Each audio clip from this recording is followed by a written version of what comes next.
오늘 여호수아서 3장의 말씀을 통하여서 요단강을 건넌 백성이라는 제목을 가지고 함께 은혜 나누겠습니다. 요즘에 유행하는 것 중에 하나가요, 별다줄이라고 합니다. 별다줄. 혹시 들어보셨는지 모르겠는데 이 별다줄이 혹시 무슨 뜻인지 아십니까? 별걸 다 줄인다 해가지고 그 앞자만 따가지고 별다줄이라고 그렇게 얘기를 합니다. 옛날에는 당연한 일을 가지고 뭐라고 합니까? 당근이지 이렇게 얘기를 하지 않습니까? 요즘엔 그렇게 하지도 않아요. 당근이지 이렇게 얘기하지도 않고요. 전혀 이게 못 알아듣는 말로 그렇게 젊은 사람들이 줄여가지고 얘기를 하는 걸 이렇게 봅니다. 예를 들어서요, 커피숍에 가서 주세요 하면 뭘까요? 여기 좀 아시네요.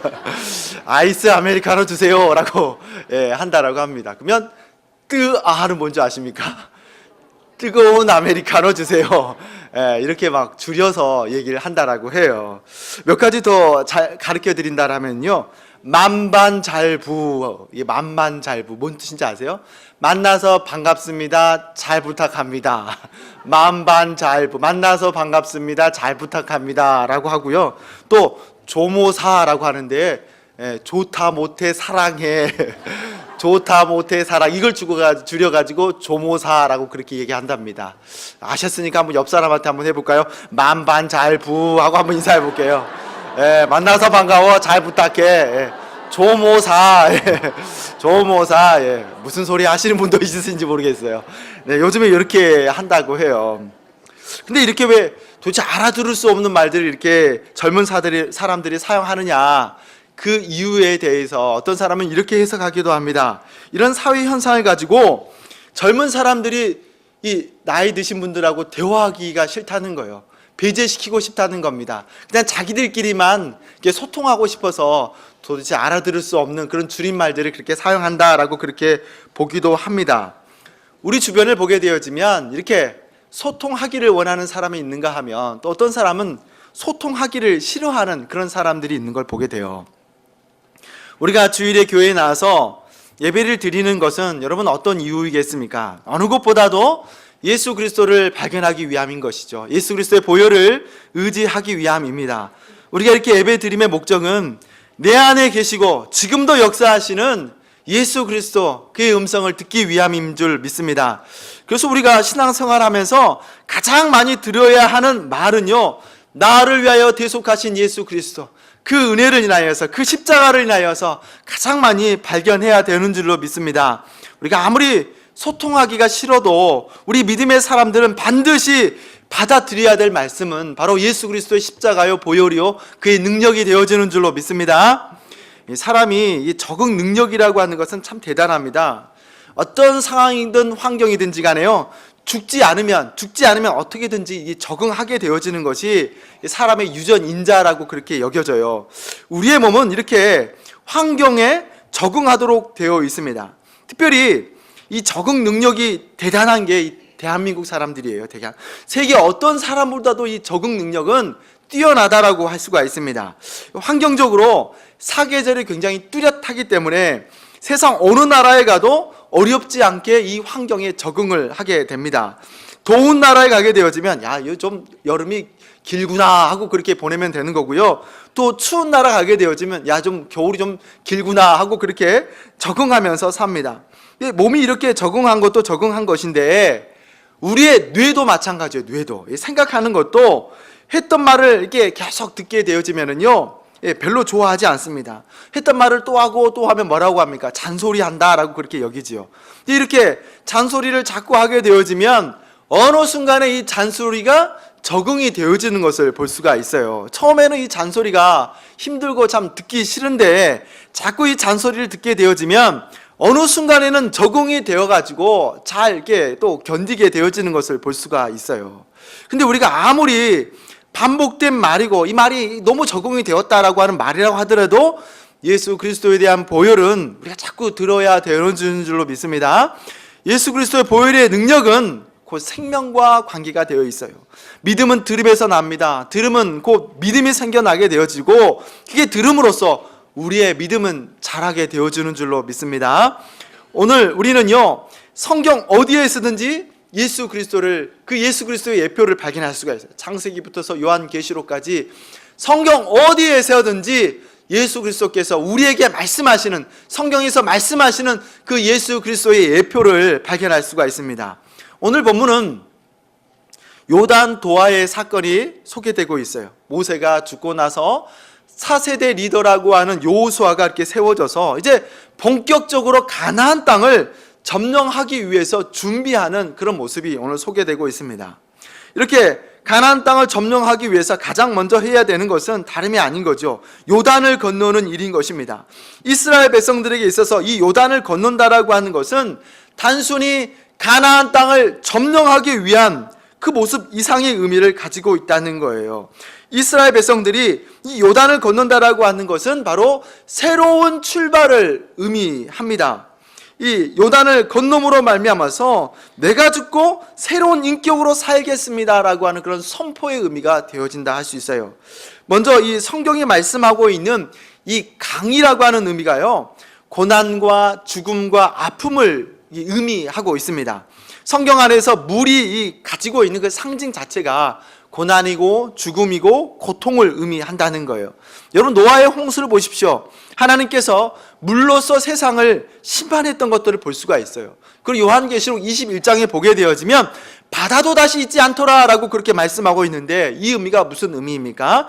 고난이 없는 곳이 바로 하나님의 나라입니다 라고 하는 그런 표현이 바로 요한계시록 21장에 바다도 다시 있지 않더라 라고 하는 그런 말씀의 의미가 됩니다. 그래서 우리가 찬송가 291장을 보게 되어지면 며칠 후 요단강 건너가 만나리 라고 그렇게 찬송하지 않습니까? 이 찬송가 291장을 결혼식장에서 부르게 되어지면 난리 나는 거죠. 며칠 후 요단강 건너가 만나리, 이렇게 결혼식장에서 부르는 일은 없어요. 이 찬송가는 주로 이렇게 장례식장에서 이 찬송가를 부르게 됩니다. 그럼 이 말씀하고 있는 요단강이 어떤 의미를 가지고 있어요? 이 요단을 건넜다라고 하는 것은 다시는 고난이 없는 곳, 고통이 없는 곳, 아픔과 죽음이 없는 곳에 살게 되어진다라고 하는 그런 의미를 가지고 있습니다. 그래서 모세가 이스라엘 백성들을 데리고 출애굽하면서 홍해 바다를 건넜습니다. 이렇게 홍해 바다를 건넜다라고 하는 것은 이스라엘 백성들이 400년 동안의 그 종살이했던 옛 자아, 노예의 근성, 이 모습들이 홍해 바다를 건너므로써 이곳에서, 이 홍해 바다에서 죽고 이제 노예가 아니라 자유인으로서 내가 광야로 출발합니다. 이스라엘 백성들이 자유인으로서 이제 광야로 출발합니다 라고 하는 그런 의미를 가지고 있습니다. 홍해 바다를 건너므로써 애굽의 종의 모습은 죽고 이제 하나님께서 약속하신 그 약속의 땅으로 출발하는 자유인입니다 라고 하는 그런 의미를 가지고 있다는 거예요. 그런 의미에서 오늘 요단강을 건넜다라고 하는 것은 여기도 마찬가지인 거죠. 새로운 출발이 되어집니다. 앞에서의 그 홍해 바다, 모세와 함께 홍해 바다를 건넜다라고 하는 것은 종에서 자유인으로라고 출발이었다라고 한다면은, 이 요단을 건넜다라고 하는 것은 이제 자유인에서 하나님의 백성으로서 출발합니다라고 하는 그런 의미를 가지고 있다는 거예요. 하나님의 백성으로서 살게 된다라고 하는 그런 의미가 있기 때문에, 그래서 이 요단강은 반드시 건너야 하는 그런 강이 되겠습니다.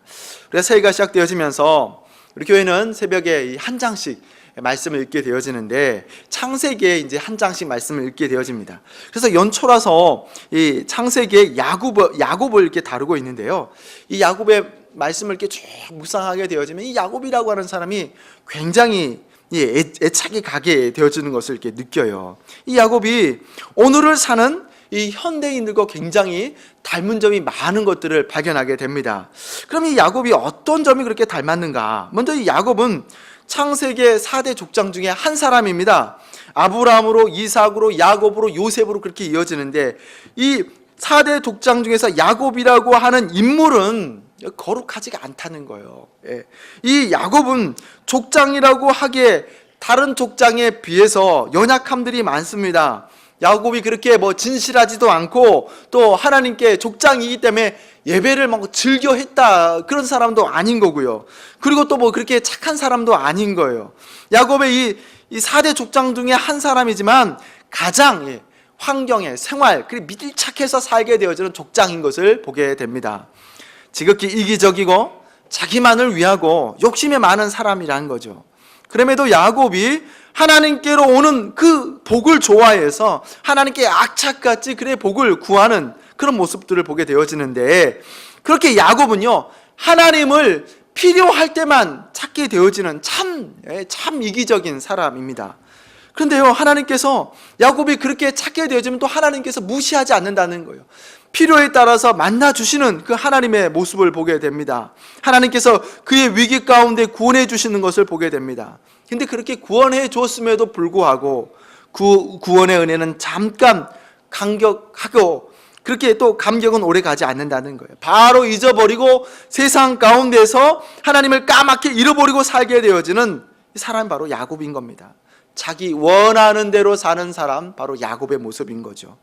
이런 야곱의 모습은 오늘을 사는 이 현대인들과 너무 닮은 점들이 많습니다. 자기의 필요에 따라서 하나님을 찾는 거예요. 하나님께 은혜를 얻으면 그 감격도 그렇게 오래 가지 않는 것을 보게 됩니다. 은혜는 빨리 잊어버립니다. 오늘 우리도 사는데 너무 바빠서 말씀을 읽기가 힘들어요. 기도가 없습니다. 예배 드리기가 쉽지 않는 것들을 보게 돼요. 시간이 너무 없는 것들을 우리 현대인들 가운데서 발견하게 되어집니다. 그런 야곱이 창세기 32장에서 그 평생 잊지 못할 사건을 경험하게 되어져요. 창세기 32장에서 어떤 사건이 소개되고 있습니까? 바로 야복강을 건너는 사건이 32장에 그렇게 소개되어 있는 걸 볼 수 있어요. 야곱의 형 에서가 받아야 할 그 복을 빼앗아서 그랄에서 하란까지 도망을 가는데 약 900km의 거리가 됩니다.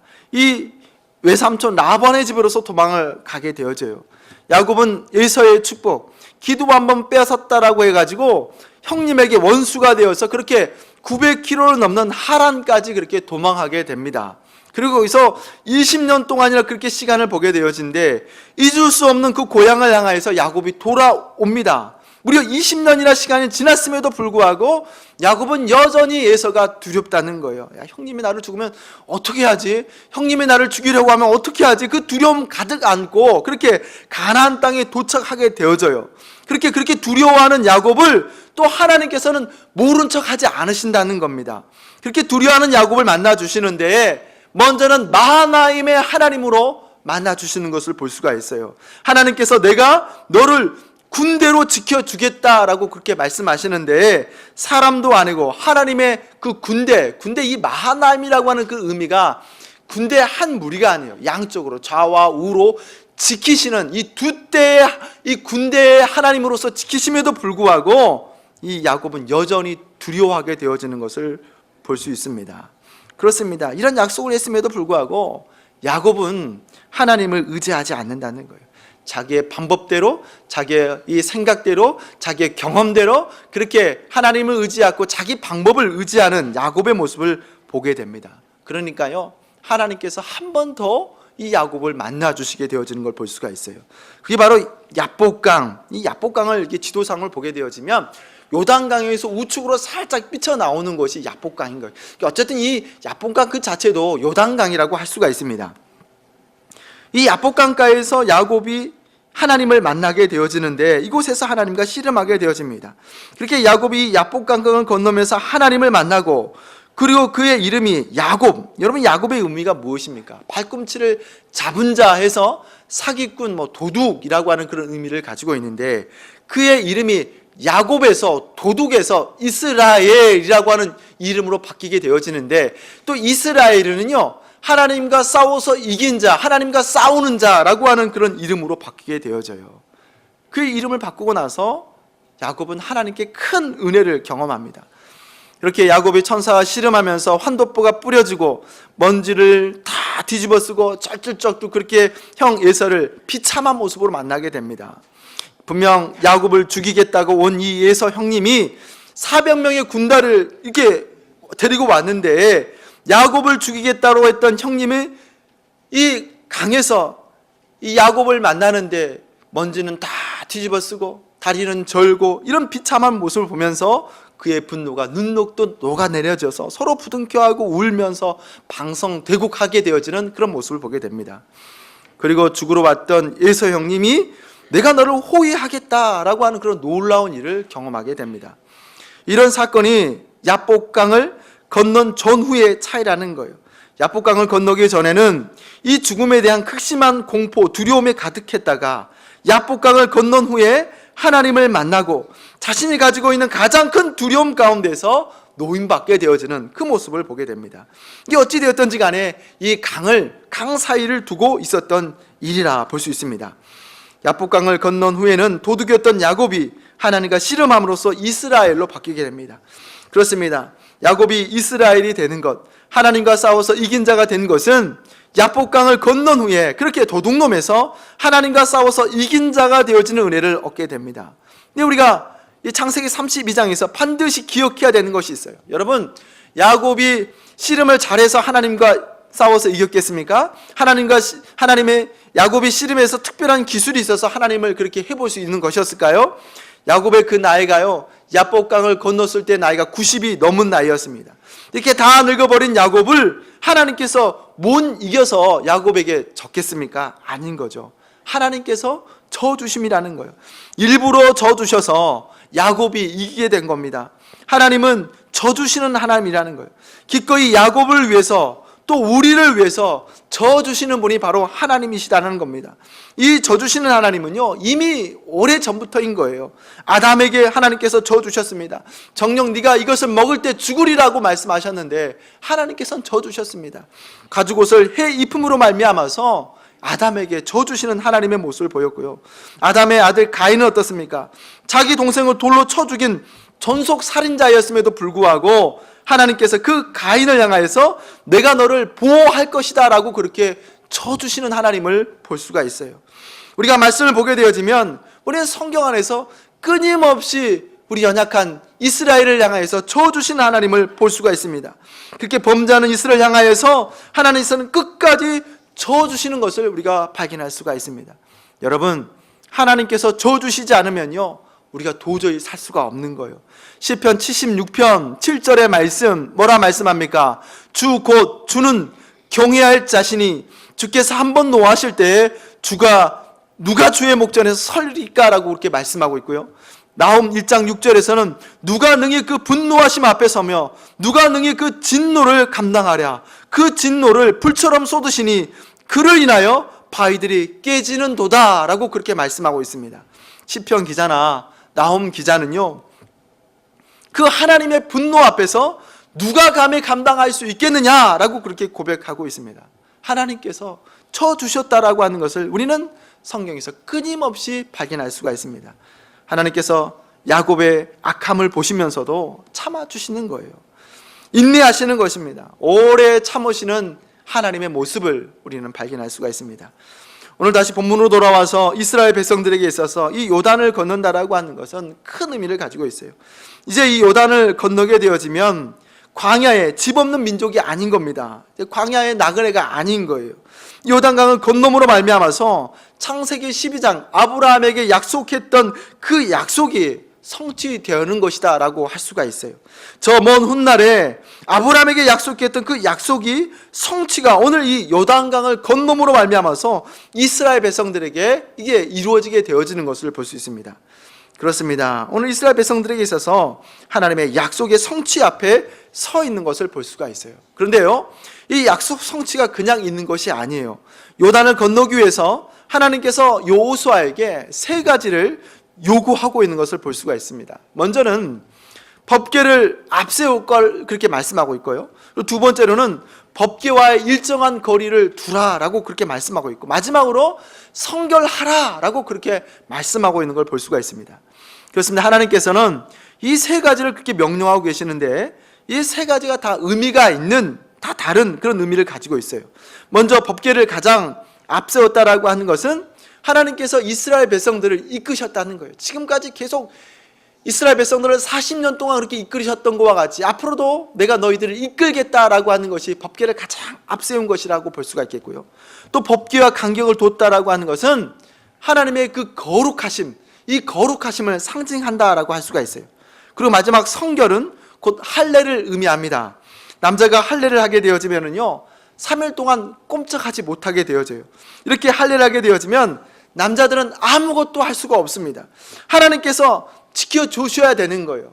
이 가나안 땅이 뻔히 보이는 이곳에서 할례를 하게 되어지면 적의 공격을 충분히 받을 수가 있음에도 불구하고 이스라엘 백성들에게 정겹게 함으로 말미암아서 하나님께서 너희들이 반드시 지킬 것이다 라고 하는 그 모습의 예표라고 할 수가 있습니다. 그래서 이 세 가지의 추약은요, 이스라엘 백성들에게 전적인 하나님을 신뢰하라 라고 하는 그런 의미를 가지고 있는 거예요. 그래서 특별히 법궤에 대해서 깊이 생각해 봐야 합니다. 이 법궤가 의미하는 것이 무엇입니까? 하나님의 임재인 것이죠. 하나님께서 이 법궤를 통하여서 임재하시고 이스라엘 백성들과 끊임없이 대화하셨던 것들을 볼 수가 있어요. 하나님께서 이 쉬운 자라고 해서요, 이 쉬운 자가 임하시게 되어지면 이 쉬운 자 가운데서, 이 날개 가운데서 이 하나님의 임재가 나오게 되어지는 걸 볼 수가 있습니다. 이렇게 화면에 보시게 되어지면 천사가 날개를 이렇게 쭉 앞으로 모으고 있지 않습니까? 이게 쉬운 자인 거예요. 이 쉬운 자 가운데서 연기가 그렇게 나오게 되어지고 이곳에서 이스라엘 백성들과 모세들과 이렇게 함께 대화하게 되어지는 걸 볼 수가 있어요. 근데 이 쉬운 자가 어떤 특징을 가지고 있습니까? 뚜껑이라는 거예요. 뚜껑은 여러분 어떤 역할을 하고 있는 겁니까? 덮어줌의 의미를 가지고 있어요. 뚜껑은 그렇게 말 그대로 덮어줄 때 사용하는 것입니다. 그렇습니다. 하나님께서 우리의 부끄러움을 덮어주심의 의미를 가지고 있습니다. 여러분, 하나님의 덮어주심이 얼마나 중요한지 모른다는 거예요. 하나님께서 덮어주시지 아니하면은요, 우리의 민낯이 그렇게 그대로 드러나게 되어지기 때문이라는 거예요. 도저히 살 길이 없고 반드시 심판으로 죽어 없어질 수밖에 없는 것이 바로 우리의 모습이라고 할 수가 있습니다. 그렇습니다. 하나님께서 모른 척 해주시지 않으시면 우리의 민낯은 그대로 다 드러날 수밖에 없는 거예요. 여러분, 민낯, 특별히 우리 여성분들이 이 민낯의 위험성을 다 아실 거예요. 민낯으로는 밖으로 못 나가잖아요. 변장을 해야지만 나갈 수 있는 거잖아요. 작년에 개봉했던 영화 중에 이 서치라는 영화가 있습니다. 이 서치라는 영화, 화면에서 보시면 보신 분도 있으실 줄 아는데, 이 영화의 내용이 어떤 내용이냐면은 딸이 갑자기 사라지게 된 거예요. 그래서 이 딸을 찾기 위해서 딸이 사용했던 메신저, 인터넷에 사용되었던 뭐 페이스북이라든지 뭐 여기를 다 뒤져가지고 이 딸을 찾는 그 과정이 바로 이 서치라는 영화의 내용입니다. 이 영화를 관람했던 사람들의 평을 이렇게 보니까요, 댓글이 이렇게 많이 올라왔어요. 근데 이 영화가 어떤 댓글에 보니까 이 영화가 무섭다는 겁니다. 왜 무섭냐라고 하냐면, 아버지가 자신의 메신저, 이 페이스북에 올라왔던 것들을 다 뒤진다라고 하는 그 말이 너무 무섭다라는 거예요. 어떻습니까? 이 페이스북에 올리는 글, 컴퓨터 인터넷상에 올리는 글이, 부끄러운 글들이 굉장히 자기가 올린 글들이 많은데 이것들을 아버지가 다 본다라고 하는 것이 무섭다라고 그렇게 이야기를 하는 그 댓글을 본 적이 있습니다.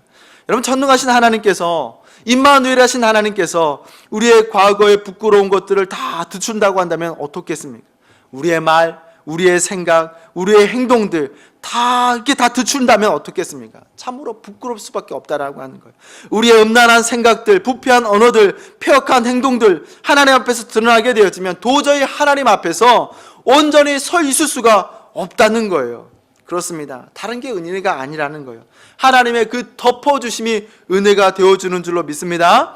제가 창세기 32장의 말씀을 깊이 묵상하는 가운데 하나님께서 이 야곱에게 져 주셨다라고 하는 것이 얼마나 놀라운 은혜인가를 발견하게 됩니다. 하나님께서 야곱에게 져 주셨다라고 하는 것이 은혜 중에 은혜라는 거예요. 앞에서 말씀을 드렸던 것처럼 야곱은 기회주의자입니다. 그렇다고 해서 이가 하나님께서 이름을 바꿨다고 해서 하나님을 특별히 사랑했던 것도 아니에요. 여전히 필요에 따라서 하나님을 부르는 아주 뻔뻔한 사람이었다는 겁니다.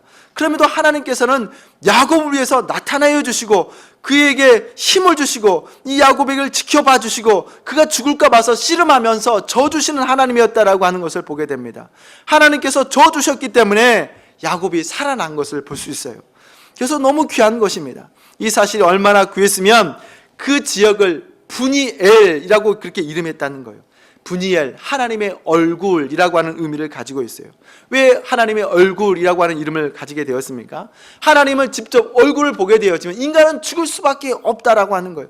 그런데 이 야곱이 하나님의 얼굴을 마주했음에도 불구하고 살았다라고 하는 것은 그 하나님의 놀라운 은혜다, 은혜를 잊을 수가 없다라고 하는 그런 의미를 가지고 있습니다. 이 말씀 묵상하면서 그랬습니다. 그렇구나. 예수님께서 져주셨구나 했다는 거예요.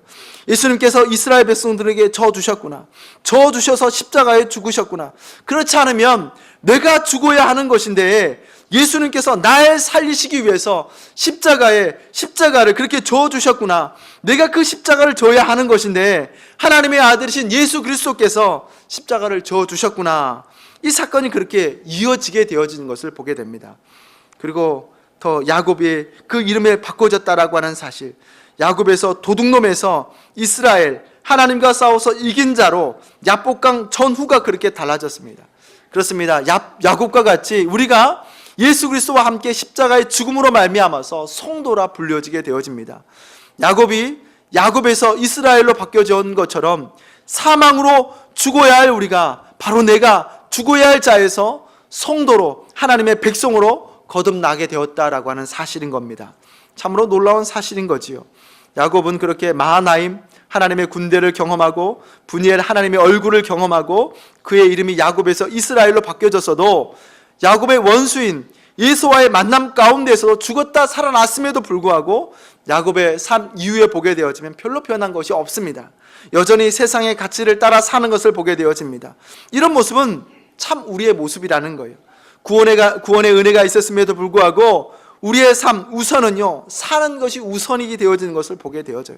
참 연약한 야곱의 모습이 되어지는 줄로 압니다. 근데 중요한 것은 하나님께서 이 야곱의 손을 끝까지 붙잡았다라고 하는 것을 발견합니다. 하나님께서는 그렇게 우리를 끝까지 붙잡으시는 줄로 믿습니다. 내가 대단해서 붙잡은 것이 아니라 야곱과 같이 여전히 연약하지만 주 예수 그리스도의 십자가에서 흘리신 그 보혈, 그 약속이 너무 소중하고 중요하기 때문에 저와 여러분을 끝까지 붙잡게 되어주는 줄로 믿습니다. 그래도 여러분, 이 야곱은요, 그래도 그 야복강 전후가 변화되어진 것이, 그래도 야곱이 이후에 고난이 찾아오게 되어지면 그 고난 가운데 가장 먼저 내가 예배를 회복해야 되는구나, 내가 회복해야 되는 사람이구나 라고 하는 것을 가장 먼저 발견했던 사람인 것입니다. 그렇습니다. 저와 여러분도 내가 그리스도인이구나, 내가 하나님께 나아가야 되는 존재이구나, 그렇게 발견해야 되는 줄로 믿습니다. 오늘 예배하는 정읍의 중앙 공동체를 축복합니다. 기억하시기 바랍니다. 하나님께서 야곱을 놓지 않으셨습니다. 전적인 하나님의 은혜입니다. 그 은혜의 강가로 늘 나가실 수 있는 저와 여러분이 되시기를 주님의 이름으로 축원합니다. 기도하겠습니다. 좋으신 아버지 하나님,